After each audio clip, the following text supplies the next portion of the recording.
Hello! Hi! Welcome back to the home office. A familiar location, but for a new purpose. What is it gonna be? We are here today, as you know, if you follow our channel or if you've seen our videos, we've just wrapped up our whole series on Royal Caribbean's Navigator of the Seas, which was a fantastic ship, and we had a fantastic time on our 3-night sailing back in May. Yes.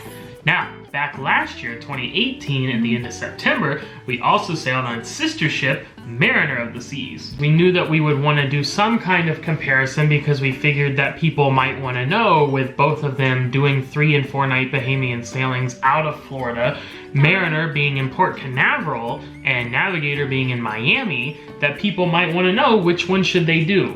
There's a lot of similarities, but there's also some kind of big differences, so I think that's worth looking at. Yeah, and that sentiment has been echoed by you guys actually. Several of you have reached out via the comments, our email, or our website asking which ship we like better, which one we would recommend. Now, if you've seen our ship reviews, which of course we'll link to, we did a ship review for both Mariner and Navigator where we graded them out. You already know which one we preferred. Yeah. And it should be noted, this doesn't need to be necessarily a comparison, which one is better.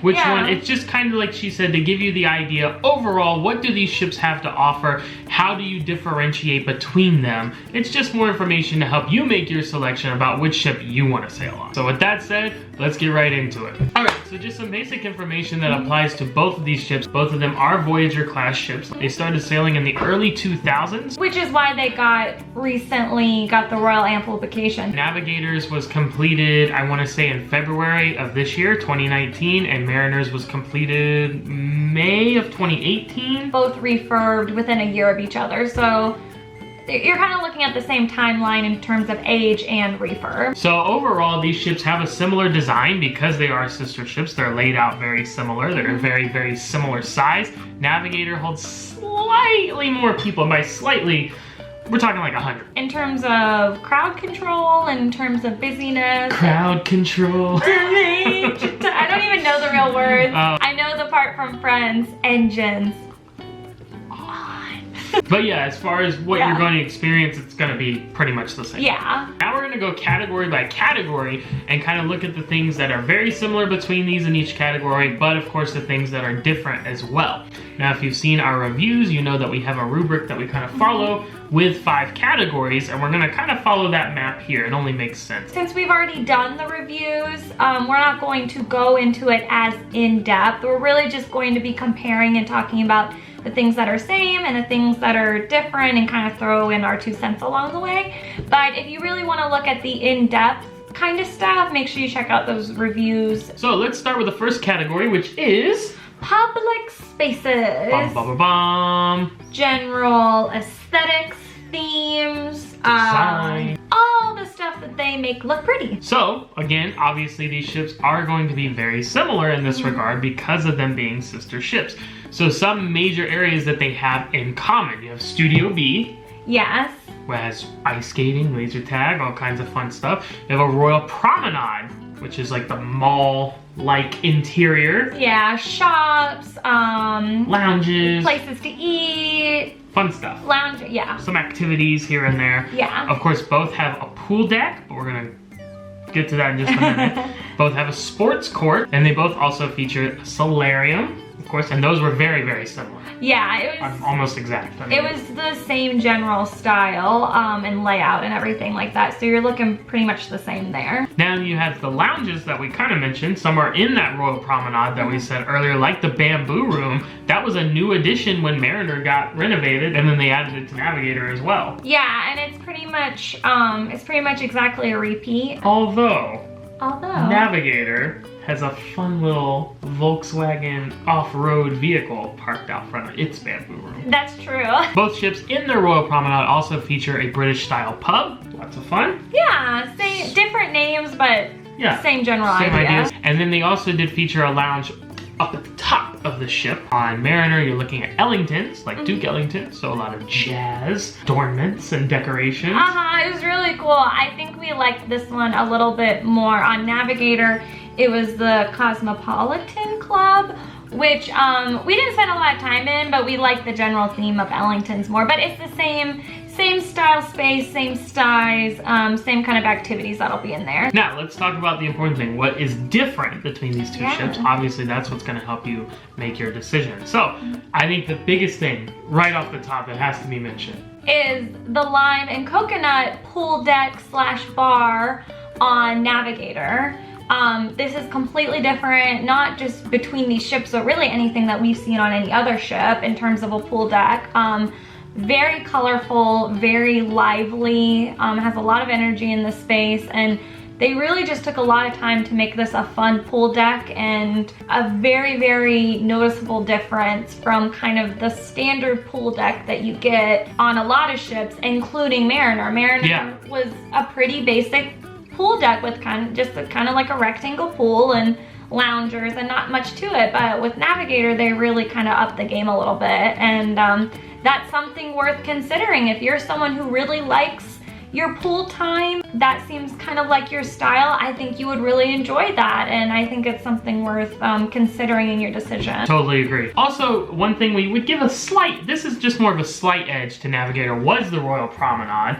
Yeah. Overall, they're very, very similar between the two ships, but it seemed Navigator had just a little bit more colorful lighting, a little more fun elements, some newer things that we're going to get to in a minute that were not featured on Mariner. Both of these ships did include Playmakers, the sports bar, which we're also going to talk about in just a minute, but this one had a better design to it, looked like it could flow in and out of the space better. Yeah. Again, just minor things. One small thing though, I think that would swing in Mariner's favor is actually not technically in the Royal Promenade, but right at the end at the Centrum, it had a very nice next cruise desk that flowed right into the shore excursions desk, which wasn't even a desk. It was like all of these little small pedestal tables that had like iPads where you could book your shore excursions if you do that on board, which we would probably recommend you do that ahead of time because you can usually get a better deal. But if you are looking to book on board, on Navigator, they just left the standard 2-person shore excursion desk from days of old right next to the guest services desk, which tended to get really crowded. Yeah. So this isn't a big thing, but I would definitely give the edge to Mariner in that regard. Now, before we leave the promenade area, one last thing we need to mention is something brand new to the Royal Caribbean fleet again that was introduced on Navigator this seas, to drive for. Oh yes, so you can get your hair done and you can have a drink at the same time, because why do those things separately? Do them together. We didn't use this facility or anything like that, but that's something that you're interested in, that is there. So just a couple more things in the public spaces now we're gonna actually swing towards Mariner's favor. One being that you could actually go up to the front of the ship and they had these glass panels and you could view down into the bridge. Yeah. The captain controls the ship. It's so simple, but it was so cool. And we went there several times and it was really neat. I felt like we were kind of on one of those backstage tour things, but we didn't pay for anything. Was better, or you know, we think, at least in our opinion on Mariner, was the sports court and the like overall aesthetic of the top part of the ship at night. A big reason for that is the sky pad. We'll talk a little bit more about that later, but for the purposes of this, there was a lot of lights, there was a lot of color. It was really, really neat and enjoyable, and just kind of a nice, relaxing place to be at night. So that will wrap up public spaces. As you can see, most things are very similar, and the things that are different, I wouldn't say are too huge, except I would think the pool deck redesign is I would say the big thing to take away here. Now, we're gonna move on to accommodations. Of course, where you stay while you are cruising, where you put your head down at night. So, again, obviously sister ships, obviously very similar offerings, but a few key differences. Now, we should note that for both of our sailings on Mariner and Navigator, we stayed in brand new rooms, meaning that when the royal amplification process was completed with both of these ships, that they actually added in brand new rooms that hadn't existed prior to that. And we stayed in those rooms on both ships. Overall, they were pretty much identical. We talked about in our Navigator review that the Navigator room maybe wasn't as clean as Mariner. Not to say that there was any kind of issue at all. Yeah, because I know some of you guys, you'll hear that and be like, no! More that the Mariner was just like pristine. Yes. And this one was like, I mean, just meh. Like, as in, like, oh, there was like one spot on the couch. Yeah. We would maybe give the edge to Mariner slightly. Slightly. That's all. That's all. It should be noted that these ships do offer very similar style rooms. Of course, most ships in the Royal Caribbean fleet and cruising in general will offer the 4 basic categories of interior, ocean view, balcony, and suite, and these ships are no exception to that. Yeah. Now, within those different categories, you have some interesting subsets that both ships offer, like promenade view interiors. So these are rooms that are inside. You don't have a view of the ocean or a balcony, but what you do have a view of is the Royal Promenade that we were talking about earlier. These are really interesting. The next thing, panoramic ocean view rooms. These are new. These were some of the brand new rooms that were constructed. We've actually heard from some of you guys and some of our clients as well who raved about these rooms, said they thought it was better than a balcony. We cannot attest to that personally because we haven't stayed in one yet. Yeah. But when we say panoramic, we're talking ceiling to floor or floor to ceiling windows that you can obviously view out to the ocean. Does not have a balcony, but you get a great view because you have that huge window to see out of. And along those lines of the panoramic ocean view, they do have a panoramic ocean view suite. So this will technically fall within suite category. The thing that should be noted here is that there is no balcony. Right. Most suites will always have a balcony. This one does not. So both Mariner and Navigator offer those kind of staterooms if that's what you're looking for. Now, the fun stuff, what's different? Because there are some differences, and I think some very notable differences. Like, what was that Beyonce sang about? All the single ladies, all the single ladies. Or gentlemen. All the single ladies, or gentlemen. Put your hands up. What? No, what are we talking about? We're talking about studio interior rooms. These rooms are only for one.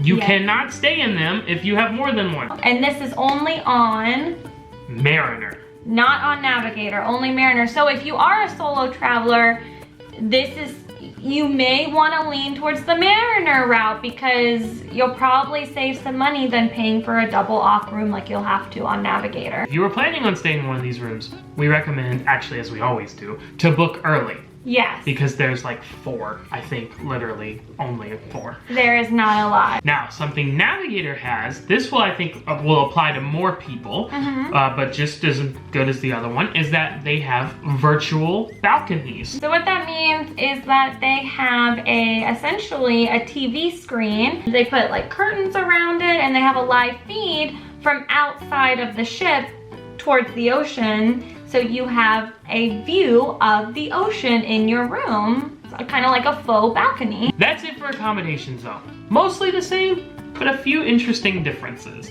Now, if you know anything about Mariner of the Seas or Navigator of the Seas already, we've told you that 3 and 4 nights, Royal Caribbean says weekend like you mean it. Yeah. Because you're gonna go over the weekend and you're gonna do all the activities. All the fun stuff. That's what we're gonna get to next because that is the heart of it. Now, a lot of these fun activities, the good news is they're available on both ships. Yeah, and there's a lot of good ones. A lot of good ones, such as Studio B.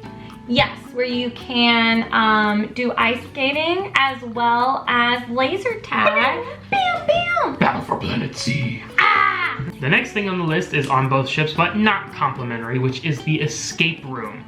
When we've gone, $19.99 a person was the charge, but it was well worth doing. We highly recommend it on either ship. Both ships are called the Observatorium. Both ships are themed very similar. But the puzzles were completely different. Yes. Completely different experience. And of course, we've talked about the sports deck. We've mentioned that a couple times. So both, like we said, did have that full-size basketball court where you could also kick a soccer ball around into some nets they had.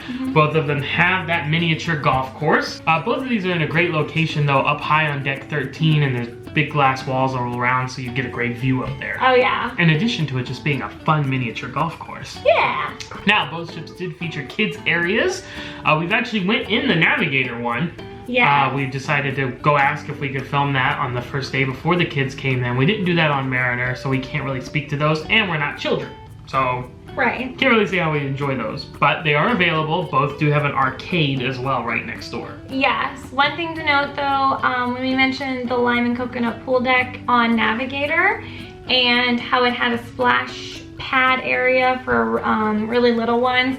Mariner did not have this, so just to keep that in mind. Both ships do feature a spa, of course, Vitality at Sea Spa, as well as a fitness center, though it did seem from our tours that we've done, we don't really utilize the spa or the fitness center, but from doing the ship tours, it looked like Navigators had a complete redesign. And it was actually very nice. Both do feature a rock wall, which I think is exactly the same. Right above the basketball court going up the stack. Both ships do have a flow rider on the back end of the ship, just the one. Lots of fun things that you're gonna get no matter what, whether you choose to go with Mariner or Navigator. But of course you're here for the differences. Yes. So what are those differences? So Chelsea already mentioned that splash pad was available on Navigator. So that's one thing that you would put in that column. Yeah. Something that Mariner had that was a little smaller, also mainly for children, though we did do it. Yeah. When we did our ship tour, was what was called the Sky Climber. Yeah. Which was like these little platforms inside of like a big net that went up and you like, you know. Yeah, it was kind of like one of those things I feel like you would see at like Chuck E. Cheese or something where you like... A real cool place to be a kid. Two very, very, very big differences between Navigator and Mariner. I think maybe you could say these are the key differences. We already talked about this earlier. On Mariner, you have the Sky Pad. Yes. Big dome ball thing. Yeah. With cutouts and lights all around it. But what is it? You actually did it, so. It's basically one of those trampoline bungee things that you can do in the mall or at a fair or something like that where you jump on the trampoline, but it's done so much cooler because it's also a virtual reality experience. What? Yeah, it's crazy. I've never done virtual reality before and it was like I was really there. Really, really cool. Yeah, a lot of people really seem to enjoy it, and it seemed to be a very big hit. Navigator does not have SkyPad. On Mariner at the SkyPad, right next door, is the Perfect Storm water slides. Yeah. Now these are two pretty much identical body slides. You know, you go through the tube doing this number. Not intense at all. However, Navigator has taken water slides to the next level. Yeah. This is the coup de grace of this ship. Yeah, and I think they're actually technically called Perfect Storm water slides, but they're completely different. Completely different. The Riptide. Riptide. Which is a mat, typically it's a racer. You know, when you've seen, we lay face first on the mat and you see the people go down the hills. Like they have a perfect day at Coco, okay? Yeah. But this one's not a racer, it's just one person, and instead of it being the open air slide, you're actually in a tube. But it's very cool, you actually go pretty fast, and it has all those like colored lights, and the sunlight comes through on the colored panels, and it has all those cool effects. And then the other slide is the Blaster, which is an aqua coaster. It was so much fun. It's the longest aqua coaster at sea, and it also has the longest portion that goes out over the ship. Again, I think this is kind of the focal point of deciding between these ships. If you're more, maybe you like to climb, you like to bounce, do VR kind of stuff, might want to lean towards Mariner. Yeah. You still get some water slide action. And with that, if you're really into water slides though, that's where Navigator kind of takes the cake. That will wrap up activities. Now, let's talk about entertainment. Both ships do have an original production show. One on Mariner was called Gallery of Dreams. Yeah. Which was kind of like art paintings coming to life. I don't know. I didn't really get it. Kind of a story, but kind of not a story. It was okay. Now, on the other hand, on Navigator, the original production that Royal put on was called Showgirls. And this really didn't have a story either, other than it was the past, present, and future of the showgirl. However, the singing and the choreography of the show was really, really good. Both, however, had a fantastic ice skating show over in Studio B. The one on Mariner was called Ice Under the Big Top. Yes. Circus themed, very fun, had some cool interactive elements to it. Over on Navigator, they had iSkate, like iPod, iPad, that kind of thing, iTunes. iSkate, which was basically just a favorite collection of songs from the performers that really spoke to them and made them want to perform. Didn't have as much of a narrative, I don't think, as the other show, but the stunts and the tricks and the flips and the... It was crazy, because on both ships, it's a pretty small ice rink. I mean, it's on a ship, it's gonna be small. the things, the flips, the things that they were doing in such a small space, it was crazy. It was insane. I would recommend either of these shows. If I went and saw another one again, I feel like I would maybe pick the circus one. Yeah. Just because I think it was pretty whimsical and stuff, and I think that's just our personal taste. But you really can't go wrong with either of these shows. Of course, both ships will also offer like headliner shows, variety acts, depends what it is, comedy, Yeah. that kind of thing. That's obviously gonna vary depending on your sailing. Yeah, and the same pretty much goes for parties, disco nights, 80s night that they might have. Shake your groove thing, shake your groove thing. Yeah. If we were leaning one way, I'd say the theater show, we lean Navigator, and the ice skating show, slightly towards Mariner. Yeah, so I mean, you're gonna be fine either way. So that is entertainment. Put a bow on it. As per the usual with our reviews, our last category of the evening is dining. So with dining between Mariner and Navigator, there are a lot of similarities with the venues, but there's a lot of interesting differences as well. As far as those venues that are common between the two ships, you do of course have a main dining room, just like on pretty much every ship, as well as a windjammer buffet. Yes. Again, pretty standard fare. Cafe promenade, which is pretty routine for any ship that has a promenade. Yeah. You might find that there. Sandwiches, pizza, grab and go kind of stuff. Those are all included with your cruise fare, by the way. Now, as far as specialty restaurants, you do have Chops Grill, the steakhouse, which again you find on almost every ship. Jamie's Italian by celebrity chef Jamie Oliver. And Playmakers, the sports bar and arcade. I always see sports bar and grill. I think it's sports bar and arcade. Yeah. We mentioned though, Navigators was a little bit redesigned. Seemed to flow well. Now we actually dined at Playmakers on Mariner. Yes. And thoroughly enjoyed it. We did not dine at Playmakers on Navigator, but we did look at the menu and it looked identical. Yeah, we ate at Chops Grill on both ships, albeit a little bit differently. For Mariner, we went for lunch. For Navigator, we went for dinner. Yes, and it was very different experiences for these different locations. So on Mariner, like Matt said, we ate at lunch and it really wasn't the best. It seemed like there was one server for the entire restaurant. So like our food was coming out late. It was sitting under heat lamps. It got overcooked because it was under the heat lamps. So you know, it wasn't awful or anything like that. It wasn't as good as we know that Chops can be. However, on Navigator, flawless. Yeah. And I mean flawless. And I mean, we talked about with Mariner that there was kind of an issue with the service. On Navigator, it was the complete opposite. It was, let's go and eat, and not in a rushy way, but just in a completely on top of it way. You're done? Yes. Okay, let me take that for you, and here's your new course. Yeah. I mean, ready to go. It felt like we were the only people in there, even though we were not even close. We ate at Jamie's Italian on Navigator. That was the first time we'd ever dined at Jamie's Italian throughout the Royal Caribbean fleet, and oh my gosh, it was so good.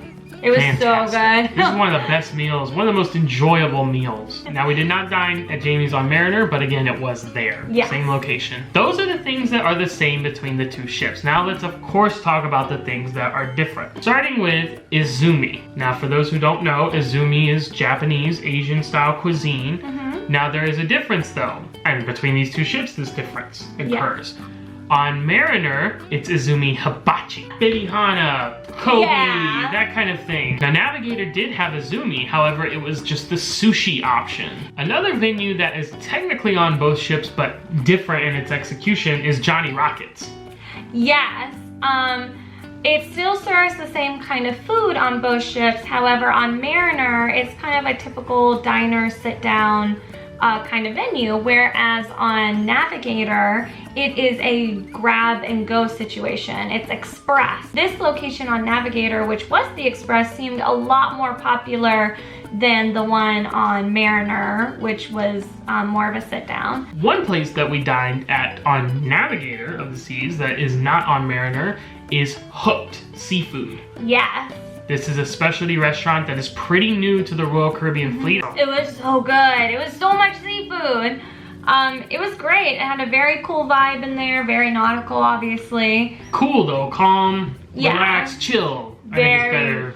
very laid back. Yeah. We were really, really happy with the specialty restaurants on Navigator. We can't speak to all of them on Mariner. We can only speak to one, but that was kind of like a not great experience. Yeah.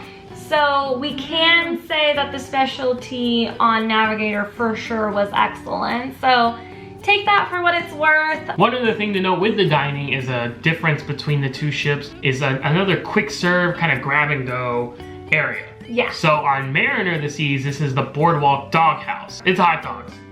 And brats, I mean, that kind of thing. They have a few different kinds. They have Apple different kinds and pork and... Yeah, they have different kinds of buns and stuff like that. And it was fine. It's fine. However, on Navigator, what is it? Is it your favorite? It's a Loco Fresh. And I don't want to say go on Navigator just because of a Loco Fresh, but... Yes, she does. She's lying. She wants to say that. I would say I would. I'm saying if I saw a ship that didn't have El Loco Fresh and I saw that a ship did have El Loco Fresh, I would be like, oh, I really want to go on the one with El Loco Fresh. So El Loco Fresh, so you know, is a grab-and-go Mexican eatery. Yeah. They get tacos. I think they had chicken, pork, beef, which was like steak, and it was actually really good. They had pre-made quesadillas, pre-made burritos. You could get chips and salsa. Yes, and then the best part of the whole thing is that they had a toppings bar that you could take your plated goodies to and load it up with whatever you wanted. A very, very excellent quick service option. Dining, you have some considerations. From our experience, we would much more recommend Navigator. Yeah. Based on the service and quality of food that we received in specialty restaurants. So that will wrap up dining and thus conclude our tour and review and comparison, however you want to call it, of Mariner of the Seas and Navigator of the Seas. As you can see, there are many things throughout all of these categories that are the same and in common on both ships. Yeah, or at least very similar. That's why you can't go wrong. No, I mean, honestly, I know we kind of critique things, very small things, but they're both excellent ships. We completely enjoyed them both. We would go on either of them again in a heartbeat. And the only reason we critique like that is just for your information. We just want to give you anything we can to help you make your decision. If you are interested in booking either one of these ships, we are travel agents and our services are always complimentary to you. We'd love to help make that happen. Please reach out to us via our travel agent information, which is at the end of all of our videos. If you'd like to talk about something, you have a question, feel free to leave a comment down below. We try to respond to those as quickly as we can. We always love to hear from you guys and chat about anything you'd like to talk about. Yeah. Thank you for watching. We hope you've enjoyed the video. We hope to hear from you soon. But until next time, we'll sign off as always. Happy travels.